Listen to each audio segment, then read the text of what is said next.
ground reality and the complexity of the issue today that Pakistan and the region faces. Number one is Al-Qaeda, of course, as I said. Al-Qaeda is no more dominant, ladies and gentlemen. They are on the run, but however, they have a capacity, they have the brains. So they are the ones who maybe are training on IEDs, the improvised explosive devices, etc. So the technological training and expertise maybe is being given by the Al-Qaeda. They have to be targeted by all possible means and with force only which has to be applied against them because they are foreigners and they cannot be allowed to stay in Pakistan without valid documents. The other is the Taliban. Ladies and gentlemen, just very briefly, Taliban is the most confused issue. Who are the Taliban? I call it's a headless creature. There is no one common head. A lot of people say you've got a huge army of 600,000. Why don't you go and crush the Taliban? Well, where the hell are the Taliban? Who are the Taliban? Now let me tell you, the people under following Mullah Omar in Afghanistan are Taliban. The people following Ahmad Shah Massoud in South Waziristan call themselves Taliban. The people following Mullah Nazir in North Waziristan call themselves Taliban. They hate each other, by the way. Mullah Nazir and Baitullah Massoud. In Swat, Tehreek-e-TTP, Tehreek-e-Taliban Pakistan, Fazlullah calls himself Taliban. He is independent. TNSM, Sufi Muhammad calls himself Taliban. The man sitting in Lal Masjid in Islamabad calls himself Taliban. Extremists in the society call themselves Taliban. So who the hell are the Taliban? There is no contour of this Taliban. Therefore we must understand that there is no defense line which the army of Pakistan has to go and crush and win. This is the and also maybe in all the other tribal agencies, in the other Bajor agency, the people there who were fighting, they were calling themselves Taliban. Now they are not under one command, they are separate. And therefore, the only way of dealing with them is to separate them and to deal with them piecemeal. The third element is Talibanization in the settled districts, and especially in Swat. Ladies and gentlemen, let me tell you with full authority and conviction that the people are not in favor and they can be defeated. They were defeated on the 18th of February when we had elections in 2008. What happened before that?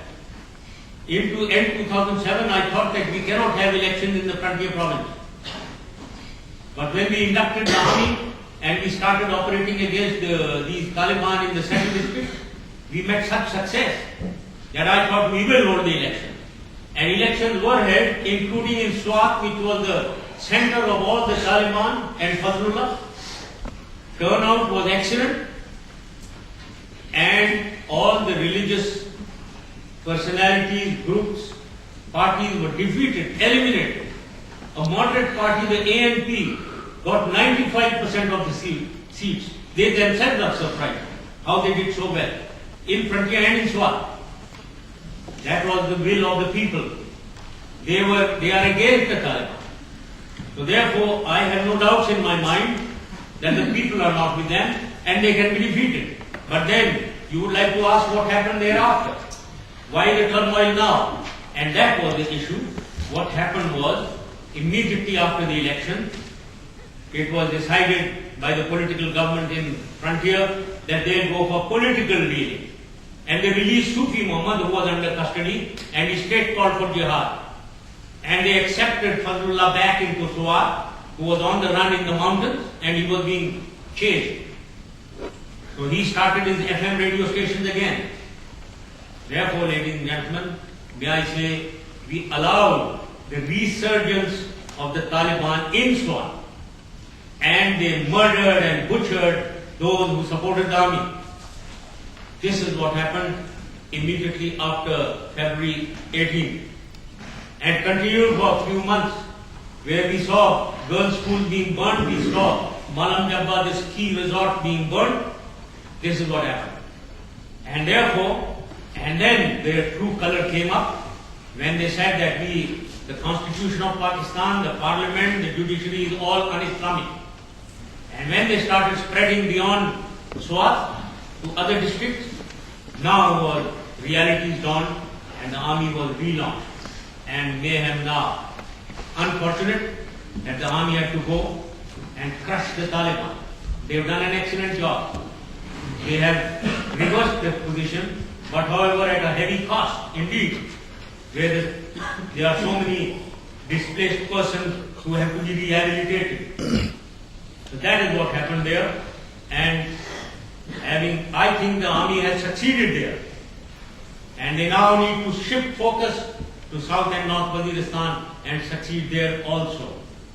And may I say that there is a requirement, there is no let up in all this operation.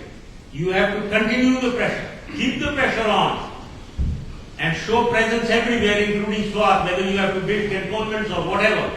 But we have to show presence, because we are dealing with people who don't have anything other than start rising again and start fighting again. Therefore, we have to maintain the pressure and allow the long-term strategy to create its impact on the region. Lastly, ladies and gentlemen, is the extremism in our society. It has to be addressed, and the only point that I want to raise is that we have to check the misuse of mosques, misuse of madrasas for purposes of militancy. This has to be done. Last point that I want to make is the complication, the complexity of the situation gets exacerbated because the Al-Qaeda and Taliban developed a nexus with the jihadi organizations operating in Kashmir and with elements, extremism rising in the Muslim youth in India. It is rising because there are unequal opportunities and there is the Muslim minority feels underprivileged and they are feeling oppressed. Is what happened at Babri Mosque and then in Gujarat where 3,000 Muslims were killed. They feel alienated. And therefore organizations like SIMI, SIMI, Students Islamic Movement of India, is coming up. I have said that in India, but it's difficult when you tell people on their faces that this is what you need to address.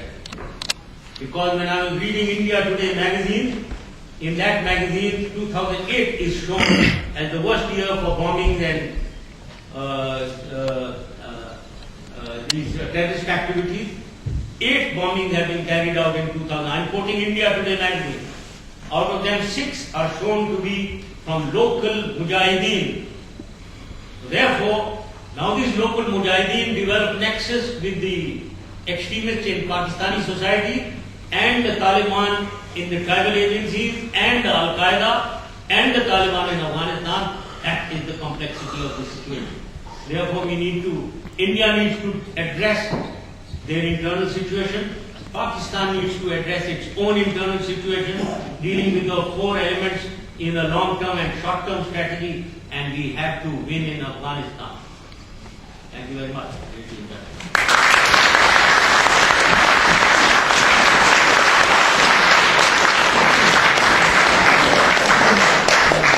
We'll now have format. We take questions from members first, and then we'll have a word of thanks for Dr. John Reid to the Sheriff, and then we'll take questions from the public